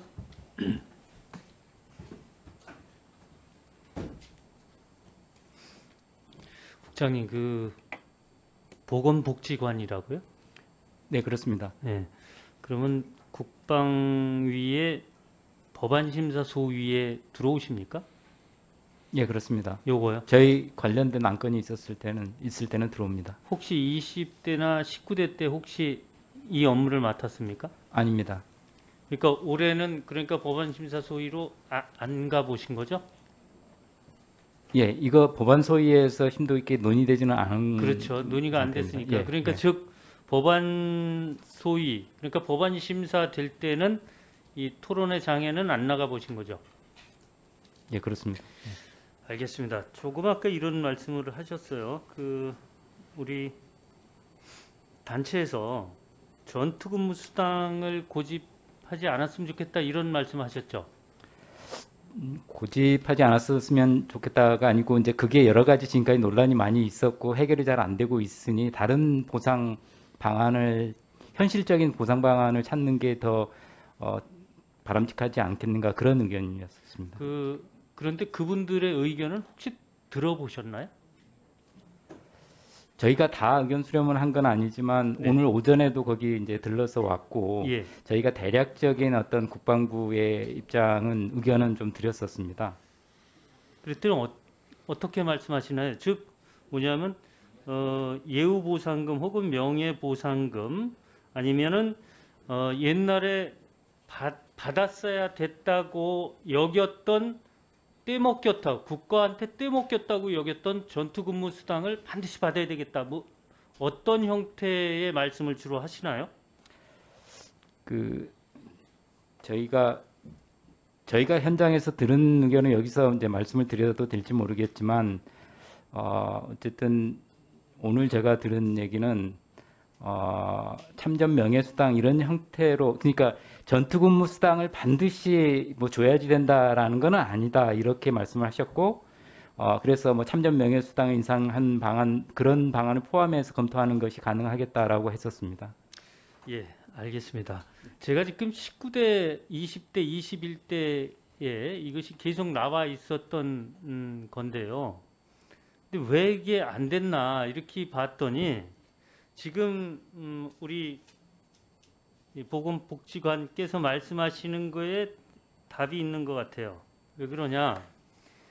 전투근무 수당이 미국에서 한국이 받아서 우리한테는 안 주고 다른 데 쓴 거 아닌가? 그러니 그걸 되돌려다오 라고 그랬는데 아무리 봐도 그런 얘기는 없었다. 즉 뭐냐면 그 당시에 해외 근무 수당과 전투 수당에 대한 구별이 없었기 때문에 떼먹은 근거를 찾지 못했다. 그러므로 줄 의무가 없다. 이렇게 말이 되니까 이게 쳇바퀴 돌듯이 이제 돌고 있는 거죠. 그런데 이제 우리 5분의 박사님들께서 말씀하시는 거 보니까 다 긍정적입니다. 방법의 차이는 좀 있지만 다 긍정적이에요. 그러면 이것은 뭐 간단히 해결될 수 있는 거 아니겠습니까? 이 특별법을 제정하고 나면은 그 특별법에 의해서 보상 해주면 되는 거 아니에요? 그런데 왜 이게 이렇게 길게 끌리고 있죠? 여기에 저는 국회의원 생활을 하면서 몇 가지 단어에 대해서 굉장히 조심스럽게 듣습니다. 그 내용 중에 몇 가지는 형평성, 그 다음에 시기상조 이런 단어들입니다. 이것은 행정에서 형평성을 꺼내기 시작하고 시기상조를 꺼내기 시작을 하면 이것은 안 하겠다라는 말이에요. 그런데 오늘도 형평성과 시기상조가 가끔씩 나오고 있어요. 저는요, 이 시기상조는 지금 얘기할 때가 가장 늦은 거예요. 빨리 됐어야 된다. 저는 이렇게 생각을 하고요. 형평성이라는 것은요, 6.25 참전용사 안 됐으면 그것도 해야죠. 월남 참전용사 안 됐으면 그것도 해야죠. 저는 오늘 공청회를 보면서 오늘 공청회가 재정법의 절차의 한 과정이긴 합니다만 매우 뜻깊은 자리이기도 합니다. 19대, 20대에도 있었다고 하는데 저는 그것은 제가 국방위가 아니라 참석하지 못했습니다. 그런데 오늘 저는 이제 처음으로 오늘 공청회를 보는데요. 의견은 다 같은 것 같습니다. 해결책은 간단합니다. 그냥 특별법, 지금 존경하는 서른 의원님께서 내주신 법 그냥 통과가 돼서 그 법대로 하면 되는 거예요.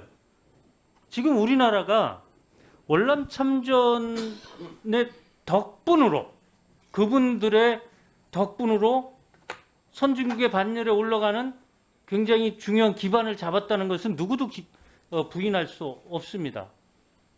그렇다고 보면 지금은 이분들이 주장하시는 것 받아들일 때 지나도 한참 지났다. 그래서 이 법은 반드시 통과돼야 된다 이렇게 생각하고, 그다음에 오늘 나와주신 5분의 우리 박사님들께 고맙다는 말씀을 드립니다. 이상입니다. 네, 김민규 의원님 수고하셨습니다. 다음 서른 의원님, 질의해 주시죠. 오늘 5분의 이 박사님들 말씀을 잘 들었고요. 또 우리 의원님들 말씀도 다 들었습니다. 이제 우리 공청회를 마무리 지어야 될 것 같은데, 이거는 새로 법을 제정하기 때문에, 만들기 때문에 이런 과정을 거쳐야 됩니다. 공청회를 거치는 건데, 이 법은 사실은 한기호 의원께서도 말씀하셨지만 오래전부터 묵은 이 법입니다. 새롭게 정리하는 법이 아니고 18대부터 이렇게 내려오던 법인데 정리를 못하고 이제 새롭게 만들자는 입장에서 이런 공청을 하고 있습니다. 공청회도 3번까지 했다고 그러니까 그동안에 우리가 얼마나 어려움 속에서 이 문제 해결하려고 노력을 했는지 알 수가 있는 이 법안입니다. 국가를 사랑하고 나라를 사랑하고 그에 따른 국가가 보훈을 하는 이런 상황에서는 보수와 진보가 따로 있을 수가 없습니다. 같이 가는 겁니다. 그래서 보훈이 제대로 될 때 그 국가를 지키려는 의지가 나오는 거, 아까 의원님들께서 말씀하셨습니다만 그건 상식입니다. 근데 과연 우리가 베트남전을 치르면서 제대로 했느냐, 그 보훈에 대한 그 과정과 이 내용이 제대로 됐느냐, 이게 제대로 되지 않았다고 주장하는 게 굉장히 많은 사람들, 직접 전투에 참여했던 분들, 이분들이 주장하고 있는 바입니다. 그 내용이 그러면 허구냐? 허구라고 할 수 없는 여러 가지 객관적 사실들이 있는 건 사실입니다. 따라서 이제는 그 종지부를 찍고 정리를 하자. 대한민국이 지금 세계 12국가로 들어갔습니다. 민주주의도 이만큼 고양되어 있습니다. 경제적 위치도 뭐 말할 필요가 없습니다. 다른 나라, 다른 참전국들 중에서 베트남전 참전국계에서 호주 예를 들고 뉴질랜드 얘기도 했습니다만은 그 나라보다 우리가 훨씬 나은 조건이라고도 할 수 있습니다. 그런데 왜 우리는 안 되고 있었느냐? 많은 토론도 했지만 결론을 못했기 때문에 그런 결과가 왔다고 생각합니다. 이제는 결론을 내려야 할 때라 생각합니다. 그걸 여건을 갖추고 있고 그걸 재정적 힘도 있고 국민들도 여기서 결론을 내리면 그걸 받아들일 수 있는 여건이 생겼다고 저는 보고 있습니다. 따라서 오늘 이 공청회를 마감하면서 그리고 이 특별법을 통과시키는 것이 오늘 여기에 참석한 우리들의 사명 아닐까 이렇게 생각합니다. 상식적으로 보더라도 이게 해외 근무 수당은 있었지만은 해외 파견 수당은 있었지만은 전투 수당 없었던 건 틀림없는 사실입니다. 해외 파견 수당 속에 전투 수당도 포함됐다 이렇게 주장을 할 수 있을지 모르지만은 그건 하나의 주장일 따름이고 내용을 들여다보면은 그게 아닐 수밖에 없습니다. 따라서 전투 수당을 달라, 지급하는 전투 수당을 내놓아라, 이 주장은 그건 상식으로 통할 수밖에 없는 얘기입니다. 저는 그렇게 생각합니다. 과거에 어떻게 논의가 됐든지 간에 지금 이 시점에서 본다면은 전투는 했는데 5,000명 이상의 사망자가 생겼고 부상을 당한 사람도 10,000명이 넘습니다. 32만 명이 전투에 종사했습니다. 분명한 사실이 있는데 전투수당 달라고 그러는데 그걸 안 주겠다고 한다면은 결과적으로 그건 정부가 대단히 잘못하고 있는 것이죠. 우리 국회도 정부의 이런 중에 한 부분입니다. 이 부분을 바로잡지 않는다면은 우리가 의원으로서 제대로 된 일을 하고 있다고 할 수 있느냐? 부끄럽다고밖에 이해할 수가 없을 겁니다. 오래된 이 숙제를 이제는 종지부를 찍고 정리를 해야 할 때가 왔다고 생각합니다. 다행히 오늘 5분의 이 박사님들께서 정확하게 처방을 내놓으셨다고 생각합니다. 아까 우리 안규백 의원이 말씀하셨듯이 이 문제를 해결하기 위해서 국방부와 관계부처가 같이 태스크포스를 만들어서 이 문제를 빨리 해결해야 한다고 생각합니다. 그러기 위해서는 이 법을 빨리 통과시켜야 한다고 봅니다. 법안을 통과시켜야 법이 만들어져야 태스크포스도 만들어질 것이고 그리고 문제 해결도 바로 들어갈 수 있다고 생각합니다. 그때가 왔다고 생각합니다.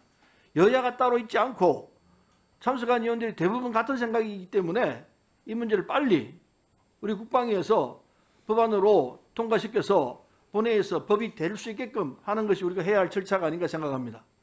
의원님들께서 일일이 제가 질문 않더라도 거의 상식 수준에서 정리가 되어 있는 상태이기 때문에 질문 없이 그냥 제 의견은 여기로 정리되는 걸로 하겠습니다.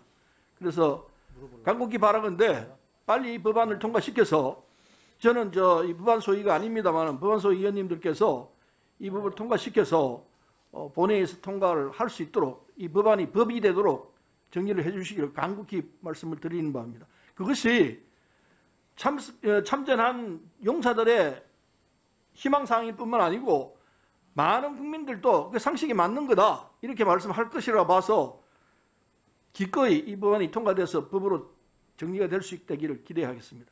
이상입니다. 예, 특별히 뭐 진술인들께 답변 구하시는 건 아니죠. 예, 예, 뭐 오늘 이렇게 5분의 우리 박사님들 께서 아주 각 전문 분야별로 이렇게 진술을 해주셨는데 대단히 감사드립니다. 사실 우리 현대 대한민국에서는 큰 역사적인 변곡점이 2번 있다고 생각합니다. 하나는 6.25 전쟁이고요.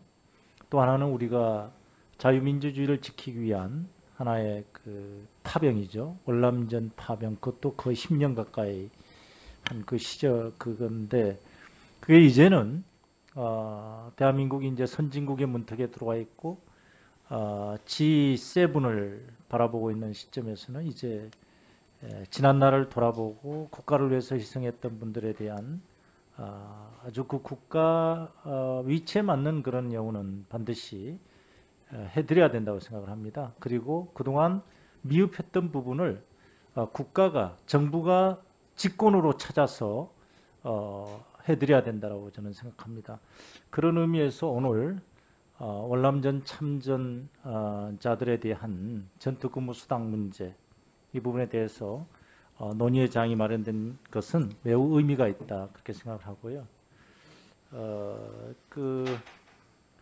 저도 몇 가지만 좀 말씀을 좀 여쭤보겠습니다. 우리 그 최영호 박사님께서 네.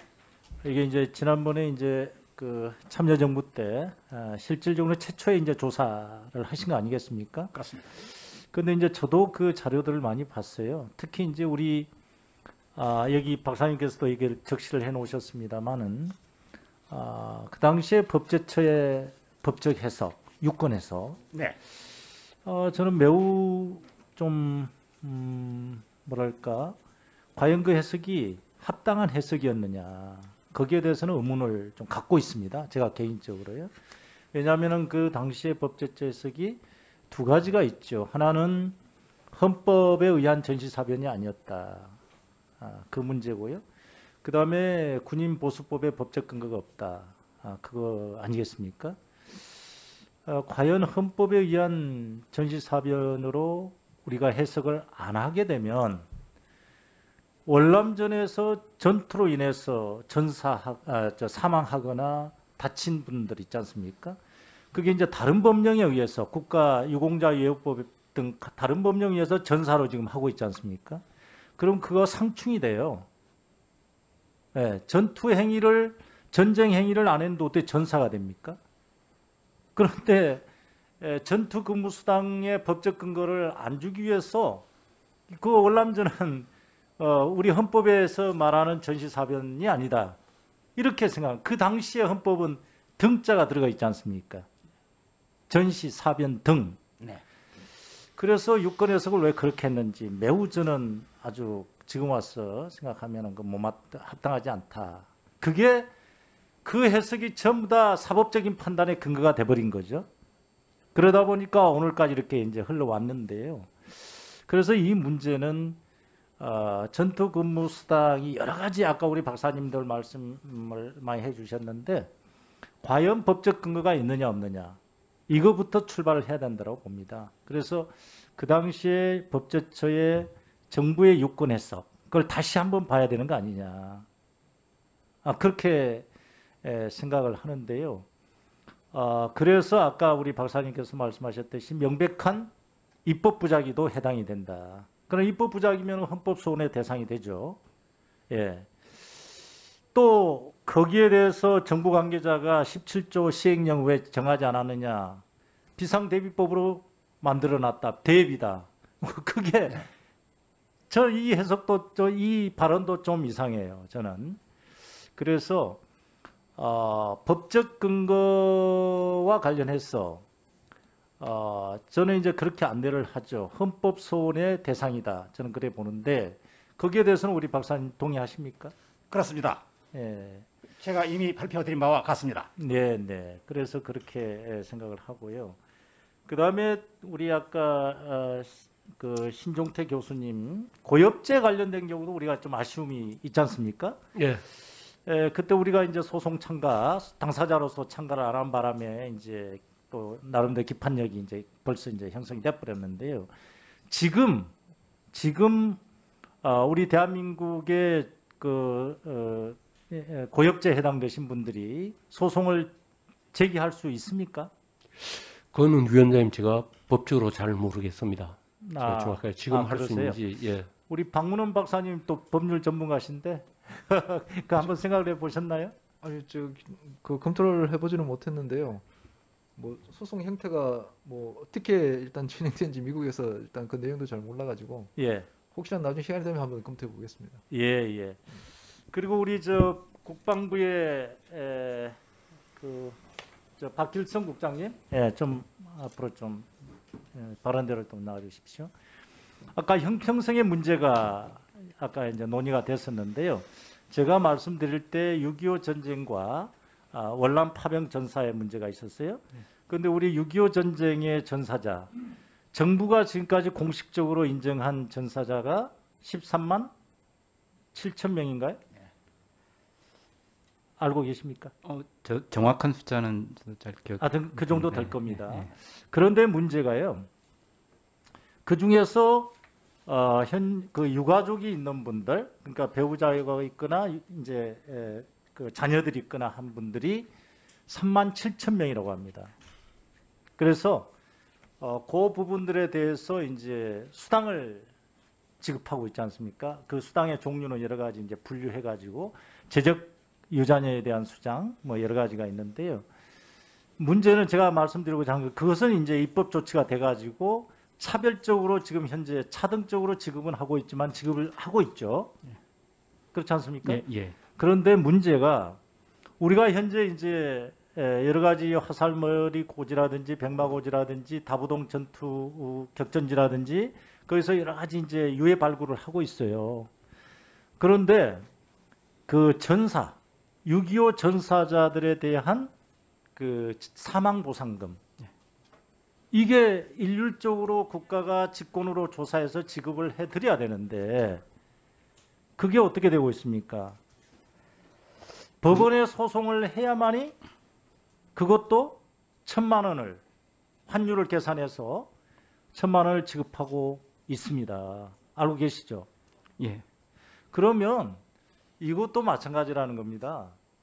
아까 월남전 우리 전투근무 수당이나 그와 마찬가지로 국가가 직권으로 조사를 해서 그 6.25 전사자들에 대한 사망 보상금 그거를 유가족들이 소송을 제기하기 전에 국가가 다 찾아서 지급을 해줘야 될 때가 되지 않았느냐 이렇게 생각이 드는데요. 우리 국방부의 의견은 어떻습니까? 그거는 저희가 다시 한번 좀 검토를 해보도록 하겠습니다. 그래서 별도로 따로 보고 좀 드리도록 하겠습니다. 그래서 지금- 우리 예. 제가 6.25하고 월남전이 이제 굉장히 이게 우리 현대사 대한민국의 큰 역사의 변곡점이고 발전에 또 자유민주주의를 지키고 선진 대한민국으로 성장하는데 큰 계기가 됐다라고 하는데요. 그와 그 걸맞게 국가를 희생한 분들에 대한 예우는 정부가 직권 조사를 해서라도 해줘야 된다라는 취지에서 제가 말씀을 드리는 겁니다. 예. 그래서 그 6.25 전사자들에 대한 사망 보상금도 한번 국방부에서 이제는 검토를 해주셔야 됩니다. 왜냐하면 유가족들이 다 소송을 제기해야 될 그런 문제거든요. 그래서 아까 답변에서도 말씀하셨듯이 월남전 전투 근무수당, 저는 분명히 이 문제가 저도 법률을 공부하고 검토도 해봤습니다만은 이거는 국가의 입법 부작이다. 저는 그래 봅니다. 아까 미국의 브라운 각서에 의해서 대한민국에 뭐 해외 파병 수당을 얼마를 줘서 그게 아까 우리 이용재 박사님인가요?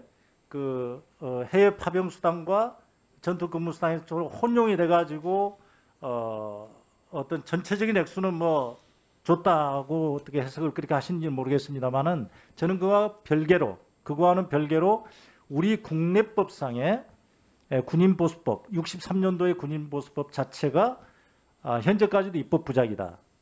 그런 측면에서 이거는 헌법 위반이다. 저는 그래 봅니다. 어떻게 생각하세요? 사실 이제 월남전 당시 아까 이제 말씀드렸었지만 해외 파견 근무 수당하고 전투 근무 수당 두 가지 개념이 있는데 저희는 전투 근무 수당은 국내에 국가 비상사태에 한정해서 준다는 개념으로 입법이 됐던 것으로 알고 있습니다.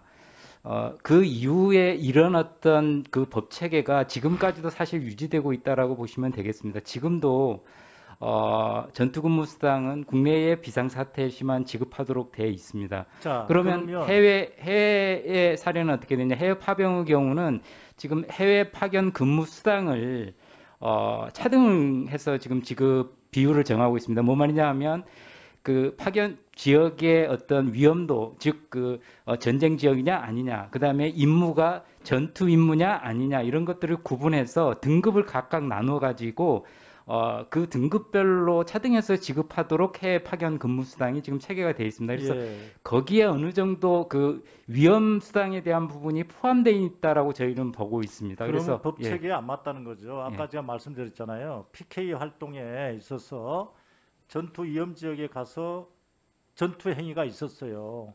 그럼 그 전투 행위를 하다가 안타깝게도 순직을 했습니다. 그럼 어떻게 해줍니까? 다른 국내법에 의하면 그걸 단순 순직으로 안 하고 전사로 취급을 하지 않습니까? 예우를 해드리잖아요. 예. 그럼 그러니까 이거 사실상 전쟁인데 법적으로는 전쟁이 아니다. 이런 모순적인 해석이 돼버린다는 거죠. 그게 과연 헌법 정신에 맞느냐?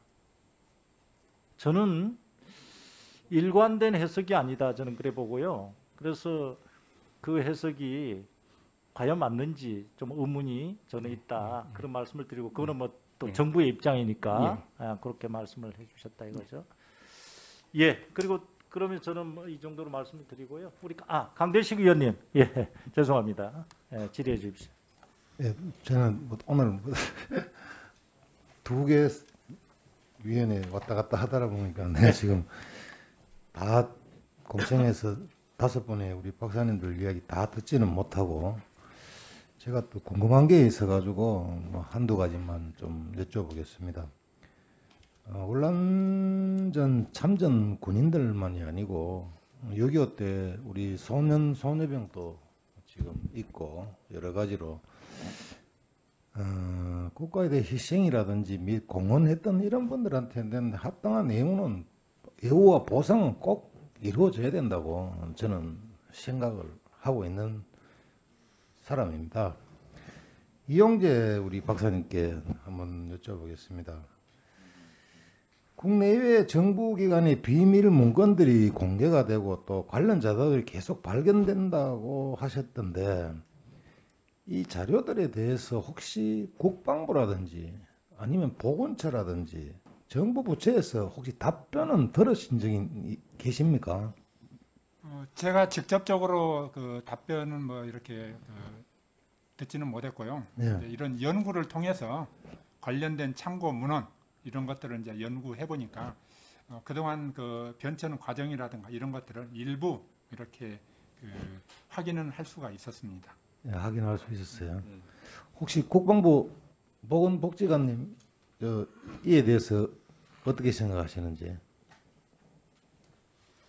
그 저희도 뭐 관련 여러 가지 의혹들이라든지 이런 것들을 민원 등을 통해서 많이 접하고 있습니다. 그래서 그런 것들을 개별적으로 이렇게 확인해 보면 상당 부분은 오해에서 이제 유발된 경우가 많이 있고요.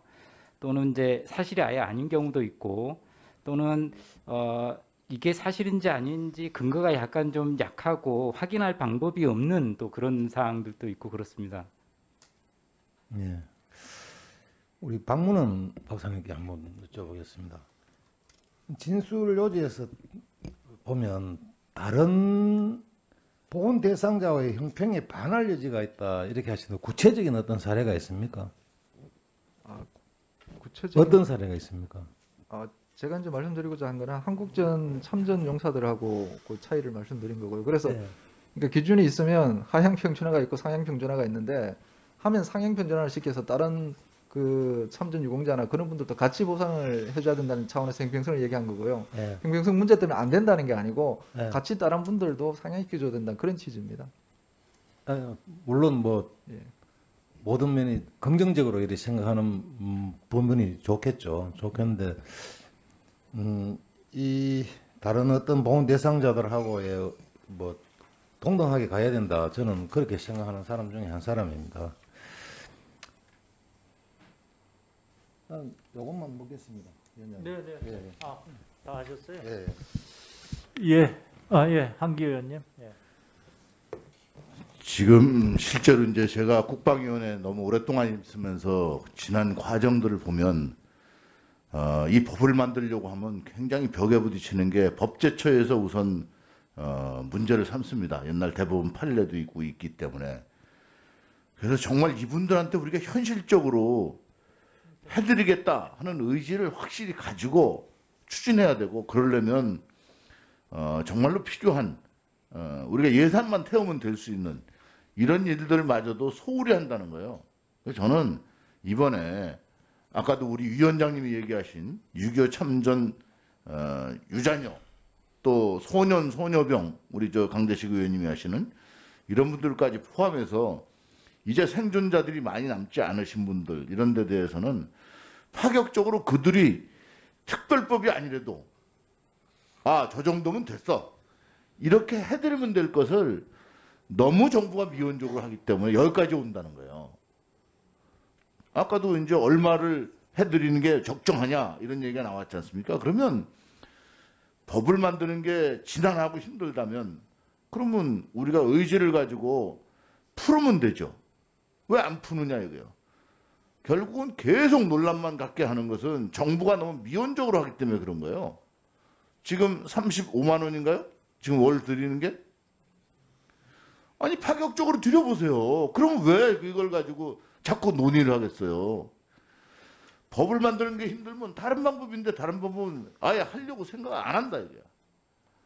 그러니까 이 답이 안 나오는 거예요. 전 이번에 그래서 아예 국방부가 내년에는 파격적으로 얼마쯤 드리면 되겠습니까? 이렇게 하고서 한번 실제로 예산을 태워보세요. 그래서 기재부에서 그 예산을 주도록 만들면 이게 더 쉬운 방법이 있는데 쉬운 방법 놓고 왜 어려운 방법을 자꾸 논의하느냐 이거지. 쉬운 방법을 다시 한번 강구할 수 있도록 해서 한이 맺히지 않도록 좀 해주시길 바랍니다. 예, 이상입니다. 네, 서른 의원님. 예. 존경하는 한기 의원께서 좋은 말씀을 해주셨는데 다 해야 됩니다. 우리가 보온을 해야 될 부분이 있다면 다 해야 되는데 그걸 한꺼번에 다 하겠다고 한다면은 어쩌면 들으면 이게 다 안 하겠다는 얘기하고도 비슷하게 들릴 수도 있습니다. 앞에 있는 대로 하나하나 차근차근 해내는 것이 가장 합리적인 방법이고 또 이런 그렇게 해야 한다고 알고 있습니다. 그래서 한기호 의원님 말씀하신 대로 그건 하나하나 하되 우선 지금 문제되고 있는 것은 오늘 얘기하고 있는 건 울란전 관련 내용입니다. 이걸 법안으로 만들어서 아까 말씀드린 대로 법안을 통과시켜서 본회의 통과시키는 것이 우리가 해야 할 임무이기 때문에 이걸 해내고 그리고 또 뒤에 있는 얘기는 또 하고 이렇게 해야 되는 것이 우리가 해야 할 작업 아닌가, 작업의 순서가 아닐까 이렇게 생각합니다. 그래서 오늘 얘기는 오늘 이 공청회는 월남전 전투수당에 관한 공청회입니다. 그리고 이 진실규명을 위한 공청회입니다. 오늘 이 공청회는 일정 정도의 소동은 있다고 생각합니다. 그래서 거듭 말씀드립니다만은 문제를 확대시켜 나가면은 끝이 없습니다. 오늘 이 얘기는 오늘 일로 해내고 그리고 한기원께서 말씀하신 그 일은 차후에 우리 숙제로 남겨두셨으면 좋겠습니다. 또 있습니다. 고엽제 문제도 제대로 정리된 거 아닌가 하는 생각이 들고 있습니다. 해야 할 문제도 많이 있기 때문에 지금 이 전투수당 문제가 정리가 된다면은 고엽제 문제도 자연스럽게 정리될 수 있는 기회가 올 거라 생각하고 한국전 잠전 용사 문제도 자연스럽게 정리될 수 있는 기회가 다시 또 있을 거라 생각합니다. 그래서 오늘 이 공청회 목적에 맞게끔 일을 풀어나가는 것이 오늘 해야 할 일 아닐까 생각합니다. 네. 예, 다 뭐 의원님들 다 같은 생각이신 것 같고요. 우리가 그만큼 우리가 국가가 해야 될 일이 또 많은 것 같습니다. 어떻게 뭐 또 있으시나요? 의사 진행 발언요? 예, 오늘 참 의미 있는 자리가 됐으면 좋겠습니다. 큰 것도 중요하지만 급한 것도 중요하다라는 게 저희 생각이고요. 또 오늘 신종태 교수님께서 말씀하신 내용 중에 1984년 미국의 고엽제 제조회사를 상대로 국제적인 보상 소송이 있었는데 우리나라가 모르고 참여를 못했다는 얘기거든요. 예, 그렇습니다. 예. 그 모르고 참여를 못했는데 지금 이제 시간이 지난 거예요. 그러면 이것이 다시 소송할 수 있는지 이 문제에 대해서 저희 국방위원회가 어떤 형태로건 연구를 해서 예산을 들여서라도 이 문제에 대해서는 철저하게 다시 검토하는 것을 우리 국방위원회에서 위원장님께서 좀 해주셨으면 좋겠다는 말씀드립니다. 그 내용은 또 법적인 문제고요. 그래서 포함해서 같이 고민하면서 한번 우리 국방위원회 우리 수석 전문위원님께 제가 한번 검토 요청을 좀 하는 방향으로 그렇게 하겠습니다. 자, 이제 더 이상 안 계시죠? 예. 하여튼 더 이상 질의하실 위원님이 안 계시기 때문에 오늘 월남전 참전군인 전투 근무수당 관련 법률 제정안에 대한 공청회는 이렇게 질의를 모두 마치도록 하겠습니다. 아주 이렇게 귀한 시간을 내주시고 또 오늘 오랫동안 현안보고 때문에 많이 기다려 주신 우리 최용호 박사님, 그다음에 이용재 박사님, 박문원 박사님, 그리고 그 신종태 교수님, 그리고 하태수 교수님, 우리 5분의 진술인 여러분들 감사드립니다. 이 공청회를 통해서 제기된 의견들은 앞으로 우리 위원회가 관련 법안을 심사하는 데 있어서 많은 도움이 되리라고 생각이 됩니다.